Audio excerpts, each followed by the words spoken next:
Magandang araw CFCST, magandang araw. Ngayon, pakinggan natin ang kwento ng isang mag-aaral na may kapansanan at kung paano niya hinarap ang buhay sa paaralan. Magandang araw sa ating lahat. Magandang araw sa iyo. Bago natin simulan ang ating talakayin ngayon, ay maaari ba namin nalaman ang iyong pangalan, edad, at ang kursong iyong kinuha sa paaralang ito? Ako nga pala si Johnny Carson Pino at 24 years old from Barangay Kilaman, Matala, Marco, Tabato, taking a Bachelor of Science in Community. Bilang mag-aaral sa CFCST, sa pagpasok mo sa eskwelahan, ano ang unang bagay na nagpapaalala sa iyo na iba ang iyong sitwasyon? First and foremost, bago ko papasok dito noon sa CFCST is mayayain talaga ako noon kasi parang crowded kasi yung tao dito. Mas crowded yung tao dito kaysa sa bahay. It means hindi man ako ginablame yung sarili ko na mayayain ako, pero bago ko nakatungtong dito is may mga kaibigan na talaga ako na dumating sa akin na parang nakatulong na may pakita ang mga talento ko na ganito, dapat wag mong itago, ipakita mo pa na. Maliban sa iyong mga kaibigan, meron pa bang dahilan kung bakit nagiging confident ka kahit na ganito? Aking dahilan na bakit ako naging ganito na para except lang sa kaibigan is ang aking pamilya. At my mother na very supportive na sabi niya na hindi lang mahuya-huya. Sunod, ibuhat ko sa Ginoo na para lang sa iyo.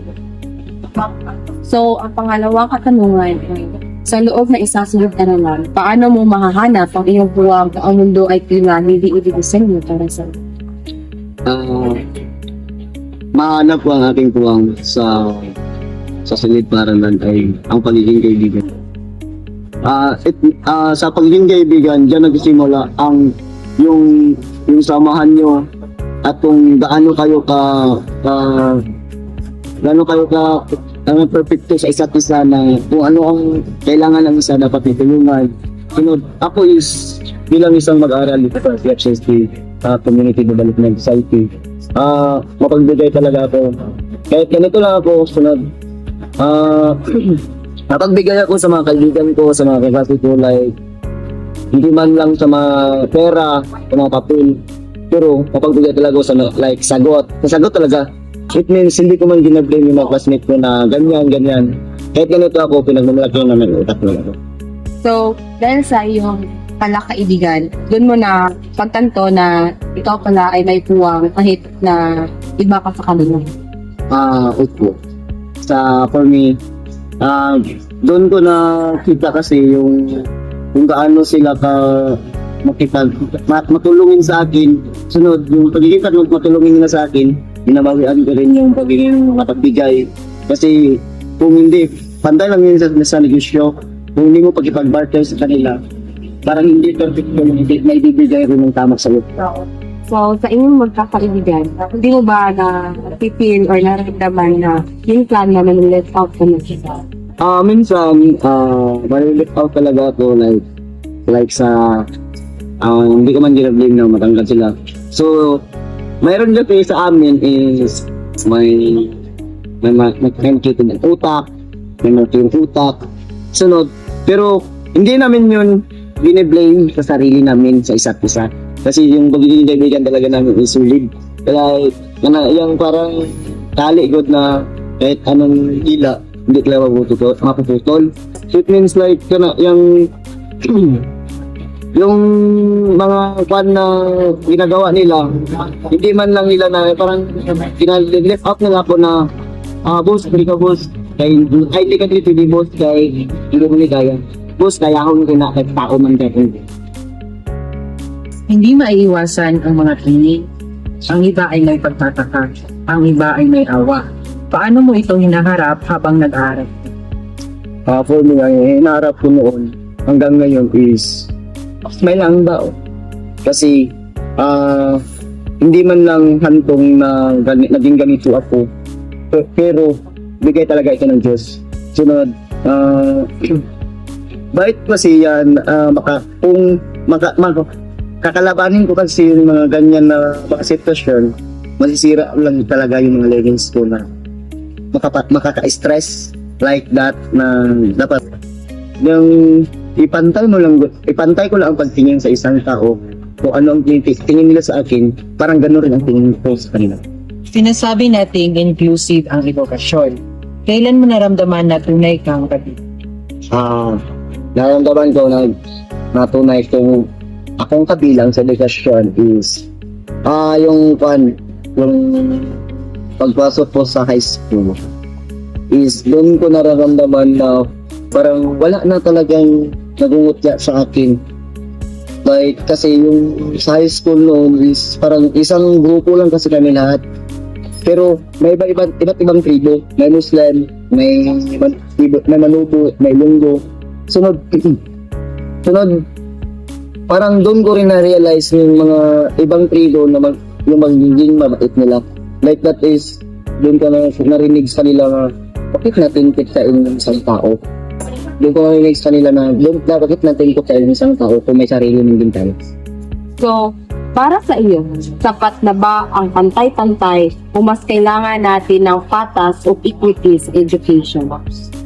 For you, mas maganda yung pantay-pantay. Kasi, hindi man lang basihan yung ako hindi ko biniblame yung mga kapansanan at saka yung kompleto.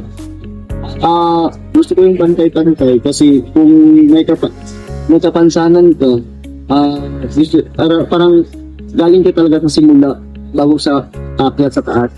Pantay rin yan sa edukasyon na di ba galing ka sa grade 1 papuntang grade 6. Yung dapat bilang estudyante, huwag mong tingnan yung bilang estudyante, huwag mong tingnan yung isang estudyante na kaya mong gawin na hindi nila kayang gawin. Huwag mong ikot siya na hindi nila kayang gawin na kaya mong gawin. Kasi bilang estudyante, pantay-pantay rin kayong pananaw na makamit ang gusto nyo sa susunod na henerasyon at para makuha nyo ang makakuha kayo ng magandang trabaho, makakuha sa inyong mga parents, sunod. Bilang estudyante rin is hindi po basihan ang yung mga may represent ka or mga kapansanan ka. Yan natin makikita sa mga estudyante ang mga diskarte at saka yung pagiging diskarte sa sarili.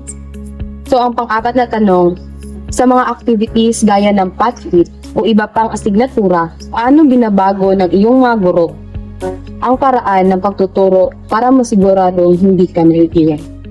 For me is wala pagbabago. Kasi tao rin ako. Like that na yun ang sinasabi ko kanina naman. Kaya ko makipag-compete sa galing sa mga utak lang. Pero yung mga movement na hindi ko kayang gawin, yung sabi mo na yung aktibidad, parang hindi ko yan kaya na gawin. Like yung mga exercise din na dapat abutin or kaya na like sa mga numbering na mga exercise na kung kaya ko, parang mahina talaga ko gan. Pero sa pagiging utak ang gamitan, ganun kami maglalaban-laban. Mayroon ba ang pagkakataon na sinabi mo, kaya ko rin ito, bigyan niyo ako ng pagkakataon sa mga activities? For me is, like, yung pag first year ko noon, na parang doon ng time na yun is parang nag-away-away kami sa mga kaibigan ko. Parang nagganon ba na sabi ko, sunod PE pa talaga namin yun. So nagsabi siya sa akin na kaya mo boss. Kaya akong kunin nga hindi gusto nga hindi ka magtabang. Kaya nga wala nga hindi ka magtabang. Kaya nga aman ako ni sarili. Nakaingon ko sa akong sarili nga. Kaya akong ko na lang ni sa ako ni sarili. Kaya nga mag-focus ko sa inyo. Mag-focus ko sa inyo. It means parang dinadala ko parang dinadala ko yung mga sarili nila sa panbal na parang sabi ko parang mahiya na talaga sa sarili ko na parang sinasabi na nila sa mga sarili nila na nga mo si Lucy kung hindi niya kaya, hindi niya kaya matawag sa aton, pero kung kaya niya, parang wala lang sa akin. Pero ginakuan ko man ang sarili ko na yung mga aktibidad na mga kayang gawin nila, kakayanin ko, pero magreklamo talaga ako. Maintindihan ko sa mga ibang tao na sa may mga kapansanan natin.